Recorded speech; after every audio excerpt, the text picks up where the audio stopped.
Shout out to my boy, Logan Stokes, buddy of mine, who asks, where do most pros land with their wedges? Pitching wedge, just stock wedge, 52, 56, 60. Is that kind of the most standard setup out on tour?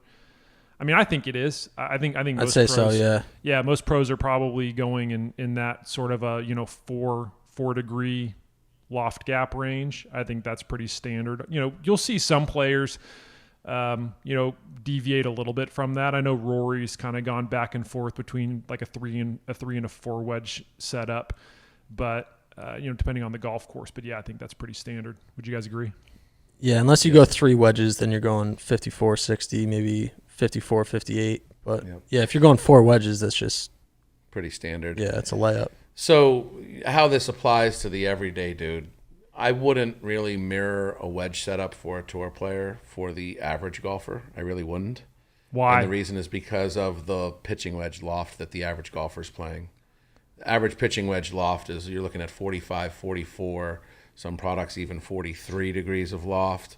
So going from a 44-degree pitching wedge to a 52-degree gap wedge doesn't make a lot of sense to me. And what I typically see from especially higher handicap golfers is they don't actually know how and when, nor the technique required to use 60-degree wedges. Thank you. That's what I was going to say. Go on. So anybody out there that's blasting away with full swings on 60-degree wedges, that's not really what that club's for. Preach. It's really for. Preach. I mean, you know this from your time with Kite here recently. What did he design that club for? Yeah, blasting away from fairway or around only the greens? Around the greens. Yeah. Right. So using it properly, you're really supposed to use it inside of 40 yards for specific shots. Of course, there will be occasions on the course where blasting at it with a full swing to a tight hole over a bunker when there isn't any wind, maybe you need to.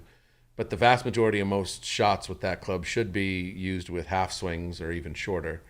A lot of folks don't understand that, and so that's one thing. I certainly don't. I blast away at it, but don't listen to me.